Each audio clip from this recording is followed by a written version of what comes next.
আল্লাহ পাক রব্বুল আলামিনের প্রিয় নবী হুজুর সাল্লাল্লাহু আলাইহি ওয়াসাল্লামকে সর্বদা স্মরণ করে শুধু নবী নবী নবী কেন আজকে ভ্রান্ত মতভেদ খণ্ডন বা পোষণকারী দল প্রশ্ন করে সুন্নিদেরকে হয়েছে কি সর্বদা নবী নবী। তো আমি বলতে চাই যে উম্মতের মধ্যে দুই কোয়ালিটির উম্মত বাস করে পৃথিবীর মধ্যে, একটা নামক হারাম আর একটা নামক হালাল। বেশ একটা নমক হালাল আর একটা নমক হারাম। কেন?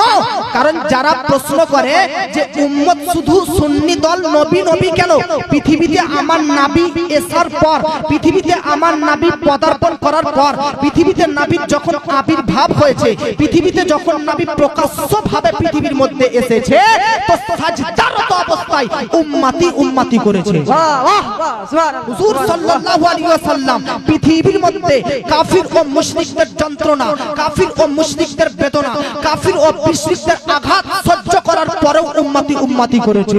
হুজুর সাল্লাল্লাহু তাআলা আলাইহি ওয়াসাল্লাম যখন মক্কাতে ছিলেন উম্মতি উম্মতি করেছেন, যখন মদিনাতে ছিলেন উম্মতি উম্মতি করেছেন। ওয়াহ রে মুস্তাফা, আজ পর্যন্ত হুজুর সাল্লাল্লাহু আলাইহি ওয়াসাল্লাম মদিনা শরীফের মধ্যে রওজায়ে আকদাসের মধ্যে উম্মতি উম্মতি উম্মতি করতেছেন।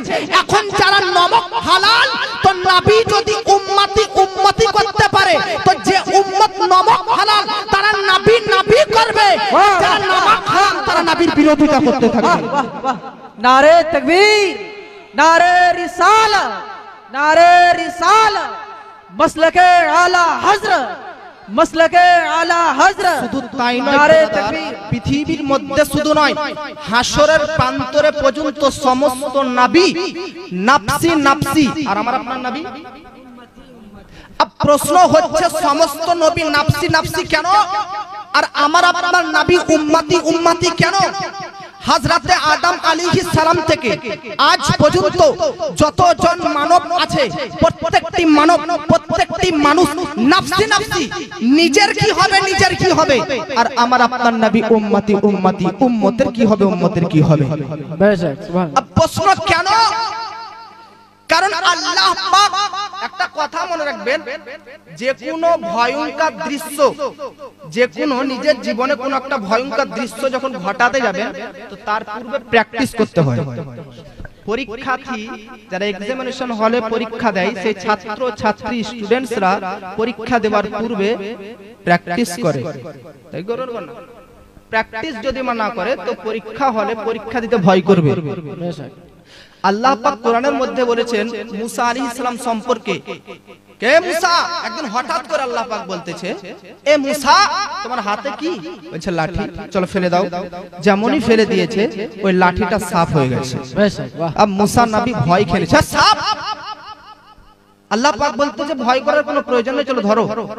যেমনই ধরেছে ওই লাঠিটা সাপে পরিণত হয়েছে, সাপটা যেমন ধরেছে লাঠিতে পরিণত হয়ে গেছে। সুবহানাল্লাহ। ওই দিনটার পরের দিন ফেরাউনের সঙ্গে মুসা আলাইহিস সালামের একটা ডিবেট ছিল, মুনাজারা ছিল। আল্লাহ পাক বললে এই জিনিসটাই তুমি ফেরাউনের সম্মুখে দেখিয়ে দিও। তারপরের দিন ফেরাউনের সামনে গিয়ে মুসা আলাইহিস সালাম তার হাত থেকে লাঠিটা ফেলে দিল, সাফ হয়ে গেল। বাহ, সুবহানাল্লাহ। আবার সাপটাকে ধরলো, লাঠি হয়ে গেল। এখন দুই দিনই একই কেস হলো, কিন্তু পার্থক্য কোথায় জানেন? প্রথম দিন যখন আল্লাহ পাক মুসা নবীকে বলে লাঠিটা ফেলে দাও, আর যখন সাফ হয়ে গেছিল সেদিন ভয় খেয়ে নিয়েছিল। আর দ্বিতীয় দিন ফেরাউনের সম্মুখে, ফেরাউনের সামনে যখন লাঠি নিক্ষেপ করার সাপে পরিণত হয়, তখন ভয় খায়নি। কেন? কারণ ফেরাউনের সঙ্গে ডিবেট করার দিন ওই দৃশ্যটা ঘটনা ঘটার পূর্বে, তার পূর্বেই আল্লাহ পাক মুসা নবীকে প্র্যাকটিস করিয়ে দিয়েছে। বাহ বাহ। তো যে কোনো ভয়ঙ্কর দৃশ্য নিজের জীবনে ঘটাতে গেলে প্রথমে প্র্যাকটিস করতে হয়। মোটরসাইকেল সর্বপ্রথম কেউ চালাতে পারবে না, প্র্যাকটিস করতে হয়। পাইলট হতে গেলে প্রথমে কেউ পাইলট হতে পারে না, প্র্যাকটিস করতে হয়। যে কোনো জিনিস নিজের জীবনে করতে গেলে প্র্যাকটিস করতে হয়। ভাই হাসরের ময়দানে সমস্ত নবী, আদম নবী, মুসা নবী, ঈসা নবী, ইব্রাহিম নবী, ইসমাইল নবী, শীস নবী, প্রত্যেকটি নবী নাফসি নাফসি কেন? কারণ প্রত্যেকটা নবী সেই দিন প্রথমবার জাহান্নামকে দেখবে, আর প্রথমবার জাহান্নামকে দেখার পর ভয়ে কাঁপতে কাঁপতে নাফসি নাফসি করবে। আর আমার আপনার নবীকে সেই দিন প্রথমবার নয়, মেরাজের রাত্রিতে অলরেডি জাহান্নামকে দেখিয়ে প্র্যাকটিস করিয়ে দিয়েছে। এই জন্য প্রথম দিন হাসরের ময়দানে আর জাহান্নামকে দেখে ভয় খাবে না। কেন? কারণ মেরাজের রাত্রিতে নবী জাহান্নাম দেখেছে, ভয় হারিয়ে গেছে। আর হাসরের প্রান্তরে নবী জাহান্নামকে দেখার পর নিজের জন্য নয় উম্মতের জন্য উম্মতি করতে হতে থাকবে। वाह वाह वाह वाह सुभान अल्लाह। नारे तकबीर, नारे रिसालत, अज़मते मुस्तफा, शफाते मुस्तफा, नारे तकबीर, नारे হুজুর সাল্লাল্লাহু আলাইহি ওয়াসাল্লামকে वाह बहुत মেরাজের রাত্রিতে, ভাই কথা শুনেন, যুক্তি পাবেন আমার বক্তব্যতে পুরো। মেরাজের রাত্রিতে একটা যানবাহন আছে, যে যানবাহনের দ্বারাতে সায়েন্স চাঁদে যায়। সে যানবাহনের নাম হচ্ছে অ্যাপোলো 11। কি নাম? অ্যাপোলো 11। এই অ্যাপোলো 11 এর স্পিড কত জানেন? সেকেন্ডে চলে 39 কিলোমিটার, মিনিটে চলে 660 কিলোমিটার, ঘন্টায় চলে 660 কিলোমিটার। একটা অ্যাপোলো 11 এই যানবাহনটি ঘন্টায় চলে 39,000 কিলোমিটার। এই অ্যাপোলো 11 যার গতিবেগ ঘন্টায় 39,000 কিলোমিটার। এই অ্যাপোলো 11তে যদি প্রথম আসমানের মহাশূন্যে পৌঁছতে চায় তো 1,15,000 বছর টাইম লাগবে। অ্যাপোলো 11 ঘন্টায় দ্রুতবেগ কত? 39,000 কিলোমিটার। সে প্রথম আসমানের মহাশূন্যে যাবে তো 1,15,000 বছর লাগবে। ভাই প্রথম আসমান যেতে এত টাইম লাগে তো দ্বিতীয় বছর তার দ্বিগুণ লাগবে, তার দ্বিগুণ লাগবে। তার মানে বোঝা যাচ্ছে সাপোজ একটাই কথা মনে রাখুন, একটা যানবাহন ইসলামিক দৃষ্টিতে কোনো ঘোড়া যে কারেন্টের মতন দ্রুত দিকে ছুটে প্রথম আসমান যেতে 500 বছর লাগবে, তাই না? 500 বছর লাগবে প্রথম আসমান। আর আমার আপনার নবী হাজির ও নাজির নবী প্রথম তো প্রথম, দ্বিতীয়, তৃতীয়, চতুর্থ, পঞ্চম, ষষ্ঠম, সপ্তম আসমানকে ভেদ করে আরশ, কুরসি ও লৌহ কালামকে দর্শন ও দিদার করার পরে, আল্লাহর সঙ্গে কথোপকথন করার পরে আবার ব্যাক আসতেন সপ্তম, ষষ্ঠম, পঞ্চম, চতুর্থ, তৃতীয়, দ্বিতীয়, প্রথম আসমানকে ভেদ করে পৃথিবীর মধ্যে আসলেন। দেখতেছেন যে উজুর পানিতে উজু করে গিয়েছিলেন, ওই উজুর পানি গড়তেই রয়েছে। হাই হাই হাই, আমার নবী, তার মানে বোঝা যাচ্ছে এই পানিটা যদি এক্ষুনি ফেলে দিই গড়তে আছে, তার মানে কয়েক মিনিট। ভাই অ্যাপোলো 11 প্রথম 7 বাদ দিলাম আসমান, প্রথম আসমানে পৌঁছতে 1,15,000 বছর। আর আমার নবী কয়েক মিনিটের মধ্যে 7 আসমানকে ভেদ করে গেলেন, আবার 7 আসমানকে অতিক্রম করলেন। সম্ভব কি করে? আল্লাহ পাক বলতেছেন সুবহানাল্লাযী, আমি আল্লাহ পাক নিয়ে গিয়েছি। वाह वाह। তো আল্লাহ যদি নিয়ে যাওয়াই তাহলে এতে কোনো দ্বিমত আছে? দ্বিমত নাই। কিন্তু উত্তর আমি আরো ভালোভাবে আপনাদেরকে শুনিয়ে দিচ্ছি, শুনেন বাপজি। আমার একটা কথা মনে রাখবেন, দেওয়াল ঘড়ি দেখেছেন? ধরে নিন দেওয়াল ঘড়িতে এখন বাজছে 7টা, ধরে নিন 7টার সময় যদি ব্যাটারি শেষ হয়ে যায়, 7টার সময়, তাহলে 7টা থেকে 8টা হবে? ভাই হবে? 100 বছর পর্যন্ত যদি ব্যাটারি না ভরেন 8টা হবে? 7টাতেই থাকবে। আর ব্যাটারি যেমনই ভরে দিবেন তেমনই টিক টিক করে মিনিটের কাঁটা, সেকেন্ডের কাঁটা, ঘন্টার কাঁটা আগতে থাকবে।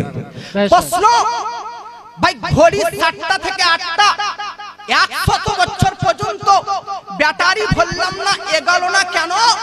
তার কারণ ঘড়ি যার প্রাণ হচ্ছে ব্যাটারি। अब ব্যাটারি যদি ঘড়িতে না থাকে তো ঘড়ি চলবে না, ঘড়ি অফ হয়ে যাবে।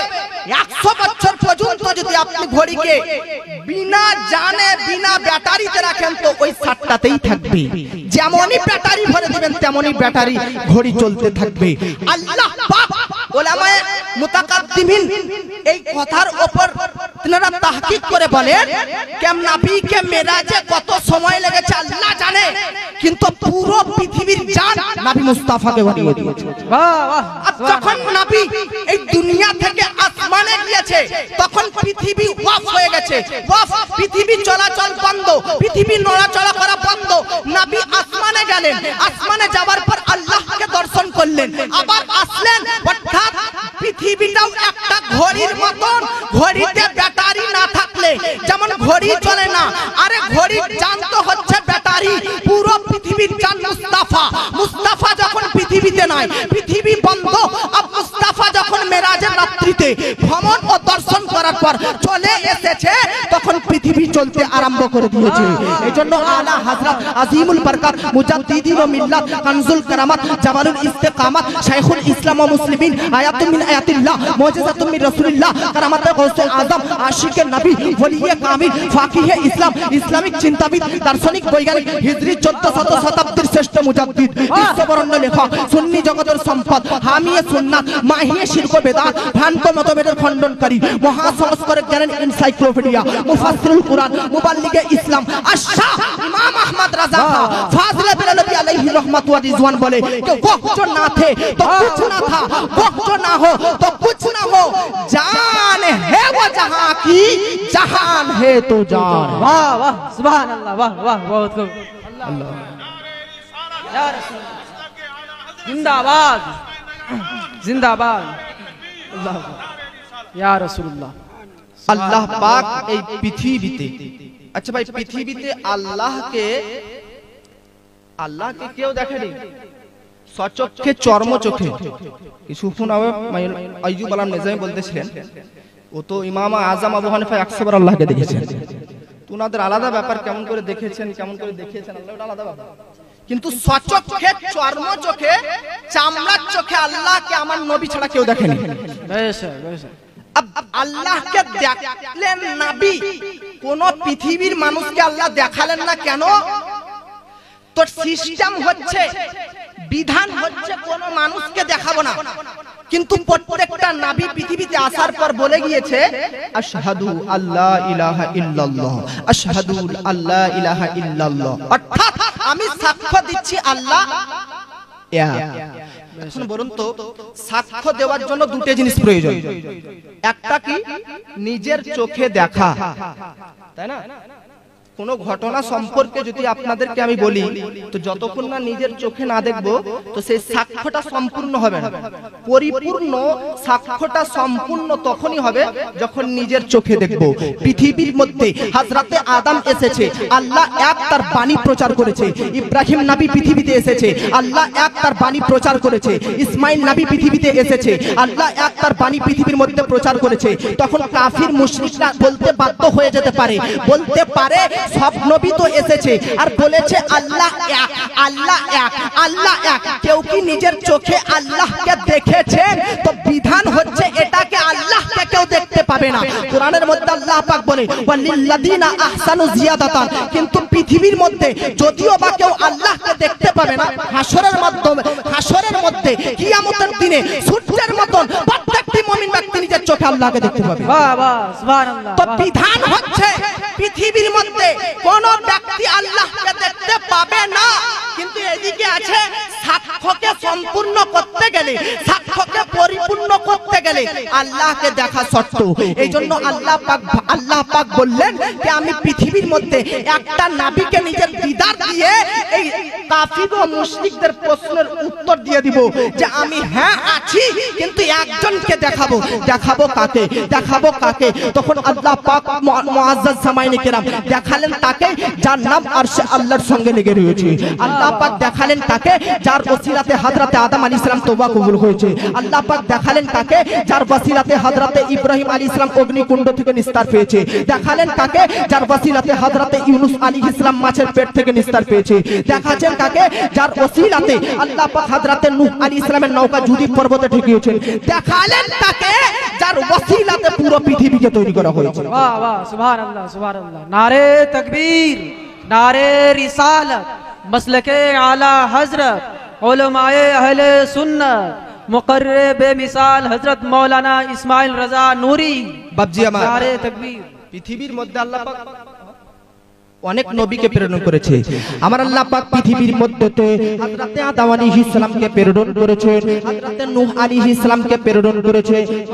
313 থেকে মতান্তরে 315টি রাসূলকে প্রেরণ করেছেন, 1,24,000 মতান্তরে 2,24,000 নবীগণদেরকে পৃথিবীর মধ্যে প্রেরণ করেছেন। কিন্তু বাপজি আপনারা এদিকে শুনুন, আল্লাহ পাক কোরআনের মধ্যে জানিয়ে দিয়েছেন তিলকার রাসূলু ফাদ্দালনা বা'দুহুম আলা বা'দ, আমি আল্লাহ প্রত্যেকটা নবীর মর্যাদাকে আলাদা আলাদা করে প্রেরণ করেছি, প্রত্যেকটা নবীর পাওয়ারকে আলাদা আলাদা দিয়ে প্রেরণ করেছি, প্রত্যেকটা নবীর বৈশিষ্ট্য আলাদা আলাদা করে প্রেরণ করেছি। ওয়া রাফা'a বা'দুহুম দারাজাত, সবচাইতে বেশি, সবচাইতে উঁচু, সবচাইতে বৃদ্ধি যাকে মর্যাদা দান করেছি, সবচাইতে বেশি যাকে পাওয়ার দান করেছি, সবচাইতে উঁচু যাকে বৈশিষ্ট্য দান করেছি, সে হলো শ্রেষ্ঠ নবী জনাবে আহমদে মুজতবা মুহাম্মদ মুস্তাফা সাল্লাল্লাহু তাআলা আলাইহি ওয়াসাল্লাম। বেশক বেশক, সুবহানাল্লাহ। বাহ, ভারতবর্ষের প্রধানমন্ত্রীর নাম বলেন। ভাই বলো। আচ্ছা, মোদি সরকার পান করে কি পান করে না? ভাই ও বাথরুম যায়, টয়লেট যায়, আমরাও যাই। ও খাওয়া দাওয়া করে, আমরাও খাওয়া দাওয়া করি। ওরও দুটো হাত, আমাদেরও দুটো হাত, ওর দুটো পা, আমাদেরও দুটো পা। ওর শরীরে যা কিছু পার্টস আছে সবকিছু আমাদের মধ্যে আছে, তাই না? তা বলি ওর মতন আমরা? হ্যাঁ, ওর সঙ্গে ওর মতন আমরা নয়। আমাদের সঙ্গে যদি পুলিশ প্রশাসন থাকে তো গ্রামের মানুষ বলবে অপরাধী বলে ধরে নিয়ে যাচ্ছে, আর মোদির সঙ্গে পুলিশ প্রশাসন থাকলে মানুষ ভাববে গার্ড হিসাবে তার সঙ্গে যাচ্ছে। তো পার্থক্য মোদি আর আপনার মধ্যে শারীরিক দিক দিয়ে নয়, শারীরিক দিক দিয়ে নয়, পাওয়ারের দিক দিয়ে, ক্ষমতার দিক দিয়ে, বৈশিষ্ট্যের দিক দিয়ে, মর্যাদার দিক দিয়ে, মহত্তার দিক দিয়ে আপনার সঙ্গে পুলিশ গেলে মানুষ ভাববে অপরাধী বলে ধরে নিয়ে যাচ্ছে, মোদির সঙ্গে পুলিশ প্রশাসন থাকলে গার্ড হিসাবে নিয়ে যাচ্ছে। তো পার্থক্য মোদি আর আপনার মধ্যে পাওয়ারের দিক দিয়ে। ঠিক সেই রকম আল্লাহ পাক হযরতে আদম আলাইহিস সালাম থেকে বিশ্ব নবী পর্যন্ত প্রত্যেকটি নবীকে শারীরিক দিয়ে কোনো পার্থক্য রাখেননি। নবুয়তের দৃষ্টিতে প্রত্যেকটি নবী সমান, সমান রিসালাতের দিক দিয়ে প্রত্যেকটি নবী সমান, কিন্তু প্রত্যেকটা নবী পাওয়ারের দিক দিয়ে আলাদা, প্রত্যেকটা নবী ক্ষমতার দিক দিয়ে আলাদা, প্রত্যেকটা নবী বৈশিষ্ট্যের দিক দিয়ে আলাদা। আল্লাহ পাক বলে কোরআনের মধ্যে ওয়া রাফা'a বা'দুহুম দারাজাত, সবচাইতে বেশি, সবচাইতে উঁচু, সবচাইতে বৃদ্ধি যাকে মর্যাদা দান করেছি সে হলো মুহাম্মাদুর রাসূলুল্লাহ। এজন্য আলা হযরত আযীমুল বরকত বলে সবচেয়ে আলা वो वाला हमारा नबी, सबसे वाला वो वाला हमारा नबी। সুবহানাল্লাহ, সুবহানাল্লাহ। বেশক, বাহ, বহুত। আব্বাজি এইজন্য আমি আর কিছুক্ষণের মধ্যে বক্তব্য সমাপ্তি করছি। হ্যাঁ বলবো একটু আব্বাজি, আপনারা শুনুন একটু মন দিয়ে। আল্লাহ পাক কোরআনের মধ্যে বলতেছে ওয়ারাফা'না লাকা যিকর। ভাই বলুন ওয়ারাফা'না লাকা যিকর, হে নবী আমি আপনার মর্যাদাকে সবচাইতে উঁচু করে দিয়েছি।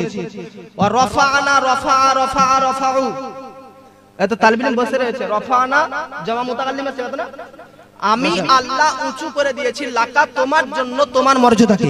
বেশক, আর জোরে বলুন সুবহানাল্লাহ। সুবহানাল্লাহ। এই আয়াতটা যখন আমার আপনার নবীর উপর অবতীর্ণ হয়, এই আয়াতটি যখন আমার নবীর উপর অবতীর্ণ হয় তখন হযরতে জিবরাইল আলাইহিস সালাম আমার আপনার নবীর দরবারে চলে আসে। জোরে বলুন সুবহানাল্লাহ। হযরতে জিবরাইল আদম আলাইহিস সালামের দরবারে এসেছেন টোটালি 12 বার। কতবার? কতবার এসেছে জিবরাইল আলাইহিস সালাম আদম আলাইহিস সালামের দরবারে? টোটালি 12 বার। মুসা আলাইহিস সালামের দরবারে কাছে হযরতে জিবরিল এসেছেন 400 বার। হযরতে ঈসা আলাইহিস সালামের দরবারে এসেছেন 10 বার। হযরতে ইব্রাহিম আলাইহিস সালামের দরবারে কম বেশি 50 বার। হযরতে নূহ আলাইহিস সালামের দরবারে জিবরাইল আলাইহিস সালাম এসেছেন 30 বার। আব্বাজি হযরতে ইয়াকুব নবীর দরবারে জিবরিল আলাইহিস সালাম এসেছেন কম বেশি 4 বার। হযরতে আইয়ুব আলাইহিস সালামের দরবারে জিবরিল এসেছেন 3 বার। প্রত্যেকটি নবীর দরবারে জিবরিল এসেছেন, কিন্তু কারো দরবারে 4 বার, কারো দরবারে 5 বার, কারো দরবারে 30 বার। সর্বাধিক মুসা নবীর কাছে এসেছেন 400 বার। কিন্তু আমার আপনার নবী তথা সমগ্র জগতের নবীর কাছে জিবরিল এসেছেন 24,000 বার। বেশক, বাহ বাহ। আমরা মামার বাড়ি, নানির বাড়ি, নানার বাড়ি চলে যাই বিনা অনুমতিতে, বিনা পারমিশনে, অনেকবার চলে যাই কিনা? তো এখন প্রশ্ন আসছে 24,000 বার আমার নবীর দরবারে জিবরাইল আলাইহিস সালাম এসেছে, তো একবার কি নিজের ইচ্ছাতে এসেছে? তো কোরআন বলতেছে ওয়ামা নাতানাজ্জালু ইল্লা বিআমরি রাব্বিকা। জিবরাইল বলতেছেন আমি জিবরিল আল্লাহর কাছ থেকে যতবার আপনার দরবারে এসেছি প্রত্যেকবার নিজের ইচ্ছায় নয়, আল্লাহর ইচ্ছাতেই 24,000 বার আপনার দরবারে এসেছি। সুবহানাল্লাহ। বেশক। জিবরাইল আলাইহিস সালাম আমার নবীর দরবারে কতবার এসেছে বাপজি? 24,000 বার মনে থাকবে। জিবরাইল আলাইহিস সালাম আসার পর বলতেছে আতাদরি কাইফা রাফাতু যিকরা। হাবিব আপনাকে একটা কথা বলতে চাই, আপনি যদি পারমিশন দেন তাহলে বলবো। আমার নবী বলে জিবরাইল বলো, পারমিশন দিলাম। তো জিবরাইল বলতে থাকে আমাকে আল্লাহ জিজ্ঞেস করে এই আয়াতটি প্রসঙ্গে, ওয়ারফানা লাকা যিকরা প্রসঙ্গে, কে জিবরিল আতাদরি কাইফা রাফাতু যিকরা, জিবরিল জানো আমার মুস্তাফার, আমার হাবিব, আমার তাবিবের মর্যাদা কেমন করে কতটা উঁচু করেছি? তো আমি জিবরিল বলেছিলাম আল্লাহু আলামু, আল্লাহ তুমি সবচেয়ে বেশি জানো। তো আমার আল্লাহ পাক বলে এতটাই আমার নবীর মর্যাদা উঁচু করেছি, একটা বাক্যে আল্লাহ পাক জানিয়েছে ইযা যুকিরতু যুকিরতা মাই, এতটাই উঁচু করেছে যেখানে আমি আল্লাহর জিকির হবে তার সঙ্গে সঙ্গে আপনারও জিকির হবে। वाह वाह। এখন আল্লাহর জিকির কোথায় কোথায় কোথায় হয়? 28 নম্বর পারা, চারটি সূরাতে লিপিবদ্ধ রয়েছে। প্রথম সূরার নাম সূরা সাফ, প্রথম নাম্বার আয়াত সাব্বাহা লিল্লাহি মা ফিস সামাওয়াতি ওয়া মা ফিল আরদ। দ্বিতীয় নাম্বার সূরা হাশর, প্রথম নাম্বার আয়াত সাব্বাহা লিল্লাহি মা ফিস সামাওয়াতি ওয়া মা ফিল আরদ। তৃতীয় নাম্বার সূরা জুমআ, প্রথম নাম্বার আয়াত ইউসাব্বিহু লিল্লাহি মা ফিস সামাওয়াতি ওয়া মা ফিল আরদ। চতুর্থ নাম্বার সূরা তাগাবুন, প্রথম নাম্বার আয়াত ইউসাব্বিহু লিল্লাহি মা ফিস সামাওয়াতি ওয়াল আরদ। এই চারটি সূরাতে একই আয়াত, শুধু এরাবের দিক দিয়ে একটু পার্থক্য আছে, কিন্তু এই চারটি সূরার চারটি আয়াতের তাৎপর্য, অর্থ, ব্যাখ্যা, এক্সপ্লেনেশন, ট্রান্সলেশন সমান সমান একই, আলাদা ভিন্ন নয়। আল্লাহর জিকির কোথায় কোথায় হয় এই চারটি সূরাতে বলতেছে সাত আসমান ও সাত জমিনের প্রত্যেকটি অঙ্গ প্রত্যঙ্গ, প্রত্যেকটি কীট পতঙ্গ, প্রত্যেকটি গাছপালা, প্রত্যেকটি পশু পক্ষী, প্রত্যেকটি জানোয়ার ইনসান আল্লাহর তাসবিহ বর্ণনা করতে থাকে, আল্লাহর জিকির করতে থাকে, আল্লাহর মর্যাদা বর্ণনা করতে থাকে, আল্লাহর মহত্তা গাইতে থাকে, আল্লাহর প্রশংসা করতে থাকে। আর হাদিস থেকে বোঝানো হয়েছিল ইদা যুকিরতু যুকিরতা মাই থেকে, যেখানে আমি আল্লাহর জিকির হবে তার সঙ্গে নবী মুস্তাফারও জিকির হবে। তো কোরআন ও হাদিস থেকে দিবালকের ন্যায় প্রমাণিত হলো যেমনটি ভাবে আসমান ও জমিনের প্রত্যেকটি অঙ্গ প্রত্যঙ্গ আল্লাহর জিকির করতে থাকে, ঠিক সেই রকম আপনারও আমার নবীরও আল্লাহর সঙ্গে জিকির করতে থাকে। এজন্য আলা হযরত আজিমুল বরকত মুজাদ্দিদিন ও মিল্লাত বলতে থাকেন খালক সে আউলিয়া, আউলিয়া সে রাসূল, খালক সে আউলিয়া, আউলিয়া সে রাসূল, আর রাসূলোं से आला हमारा। वाह वाह सुभान अल्लाह, वाह बहुत खूब बहुत खूब। বাপজি আমার এই আয়াতের একটা অর্থ হলো, আরেকটা অর্থ বলে দিই যে যেখানে আল্লাহর জিকির হবে সেখানে কি হবে? নবীর জিকির। তাহলে জিকির দুটো, লা ইলাহা ইল্লাল্লাহ মুহাম্মাদুর রাসূলুল্লাহ, জিকির দুটো না? হযরত ইমাম বাগভী রাহমাতুল্লাহ আলাইহি এবং উনি লিপিবদ্ধ করেছেন কিতাবের মধ্যে কি ইমাম জাফর সাদিককে জিজ্ঞেস করা হলো এই আয়াতের তাৎপর্য কি? তো প্রথমত এখানে তো দুটো জিকির, লা ইলাহা ইল্লাল্লাহ মুহাম্মাদুর রাসূলুল্লাহ, যেখানে আল্লাহর হবে সেখানে নবীর, দুটো আলাদা আলাদা হচ্ছে না? আল্লাহর জিকির, নবীর জিকির। এখন ইমাম জাফর সিদ্দিক এর থেকে একটু আরো উত্তম করে দিয়েছেন, বলতেছেন আমার আল্লাহ পাক বলেছেন আমি নবী মুস্তাফার কাছ থেকে শুনেছি ফামান যাকারাকা যাকারানি, আল্লাহ পাক বলতেছেন জাআলতুকা যিকরাম মিন যিকরি, হাবিব আমার যেখানে জিকির হবে সেখানে আপনার জিকির হবে। পূর্বে বলেছিলাম, এখন এর থেকে আরো অনেক বড় করে দিলাম, জাআলতুকা যিকরাম মিন যিকরি, আমার যেখানে জিকির হবে সেখানে আর আপনার জিকির হবে এমনটা নয়, বরং আপনার জিকিরটাই আমার জিকির করে দিলাম। वाह वाह वाह। অতএব ফামান যাকারাকা যাকারানি, যে আপনার জিকির করলো গোয়াকে সে আমারই জিকির করলো। তো পৃথিবীর মধ্যে কোন ব্যক্তি যদি 24 ঘন্টা মুহাম্মদ মুহাম্মদ মুহাম্মাদের নাম জপতে থাকে, নবীর তাসবিহ বর্ণনা করতে থাকে, তো কিয়ামতের দিন যখন তার নেকির আমলনামা খোলা হবে তো আমলনামাতে আল্লাহ আল্লাহ বলে লেখা উঠে যাবে। वाह वाह। প্রশ্ন হচ্ছে নবীর জিকির করলে আল্লাহর জিকির কেন? কারণ আল্লাহ পাক বলতেছে জাআলতু তামামান ইমাম বিযিকরি মাই, আমি আল্লাহ পাক মুস্তাফার জিকিরকে, নিজের জিকিরকে ভরে দিয়েছি। অতএব পৃথিবীর মধ্যে যদি কোনো ব্যক্তি নবীর জিকির করে তো আমারই জিকির করা হবে, আর পৃথিবীর মধ্যে যদি কোনো ব্যক্তি আমি আল্লাহর জিকির করে তো নবী মুস্তাফার জিকির করা হবে। वाह वाह सुभान अल्लाह, बेशक জোরে বলুন সুবহানাল্লাহ। सुभान अल्लाह सुभान अल्लाह, बेशक। এই নবী কে নবী নবী নবী করব না তো কি করব? ভাই বলুন, নবী নবী কেন করি আমরা? আমার নবী নিজেই উত্তর দিচ্ছেন, মান আহাব্বা শাইআন আকসারা যাকারাহু, যে ব্যক্তি যাকে যতটা ভালোবাসে তার বেশি বেশি করে চর্চা করে। জোরে বলুন। আপনি যদি আমাকে সবচাইতে বেশি ভালো করেন তো সমস্ত মানুষের সামনে আমারই বেশি চর্চা করবেন। তো বোঝা যাচ্ছে সুন্নি মুসলমান ফজরে, জোহরে, আসরে, মাগরিবে, ইশাতে প্রত্যেকটি সময়ে নবী নবী কেন করতে থাকে? এই হাদিস থেকে বোঝা যাচ্ছে যে আমরা নিজের অন্তর থেকে নিজের চাইতে সবচাইতে বেশি নবীকে ভালোবাসি, এইজন্য নবী নবী করতে থাকি। নবীকে সবচাইতে বেশি ভালোবাসি, এইজন্য নবী নবী করতে থাকি। আরে ভাই, আবু বকর নবী নবী করেছে, সিদ্দিক আকবর হয়ে গেছে। উসমান নবী নবী করেছে, গনি হয়ে গেছে। আরে উমর নবী নবী করেছে, ফারুক আজম হয়ে গেছে। আলী নবী নবী করেছে, মুআজ্জাজ ইলমের শহর নবী তার দরজা হয়ে গেছে। আরে ভাই, সাহাবায়ে রাসূল নবী নবী করেছে, জ্ঞানের পাণ্ডিত্য অর্জন করে নিয়েছে। আসুন গৌসে পাকের দরবারে, গৌসে পাক নবী নবী করেছে, বড় পীর আব্দুল কাদের হয়ে গেছে। খাজা মঈনুদ্দিন চিশতি নবী নবী করেছে, হিন্দাল ওলি আতায়ে রাসূল হয়ে গেছে। আমার ইমাম আহমদ রাজা, ইমাম আহমদ রাজা নবী নবী করেছে, আলা হযরত হয়ে গেছে।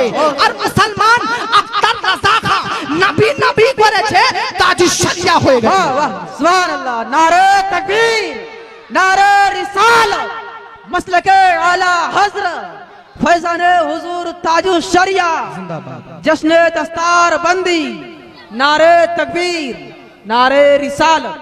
বাবজি, এহনো নবীর নামে যদি কেউ দরুদ না পাঠ করে, ওই ব্যক্তির দরুদ এ বলছিল না আইয়ুব আলম নিজামী।